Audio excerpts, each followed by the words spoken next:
C'est une femme qui vit traquée depuis l'été 2019, date à laquelle elle se sépare d'un compagnon abusif pour mettre fin à une relation sous emprise. Il y avait des violences psychologiques avant la séparation déjà, sur moi, sur mes aînés, ce qui a causé aussi la séparation puisque le but, de mon ex était que mes aînés partent de la maison.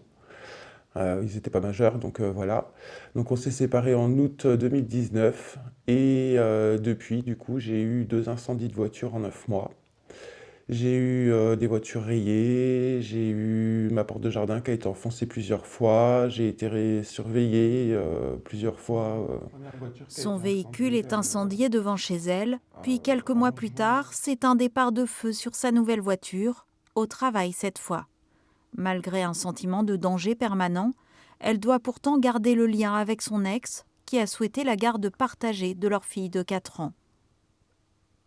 régulièrement, chaque fois qu'on se voyait pour la petite, il revenait toujours sur ce qui s'était passé avant la séparation, enfin les causes et voilà, il acceptait pas du tout, on voyait bien. Il m'a proposé de se remettre ensemble en étant chacun chez soi. Il continuait à m'inviter à son anniversaire, au mien. Il m'a même proposé d'aller chez lui pour la Saint-Valentin. Donc j'ai refusé et puis, bah, voilà, à chaque fois que je refusais quelque chose, il y avait des dégradations derrière. Pour rassembler des preuves, elle met devant chez elle des caméras de surveillance qui filment un soir son ex-compagnon rôdant autour de sa maison.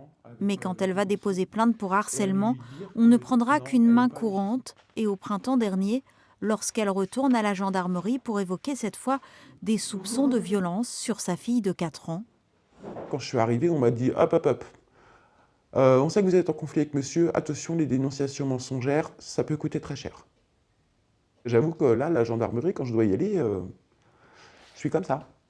Mais je suis réellement comme ça. Enfin voilà, j'ai peur d'y aller parce que je me dis, enfin là, j'en suis rendu à un point où je me dis, «La prochaine dégradation que je vais avoir, je sais même pas si je vais aller les voir».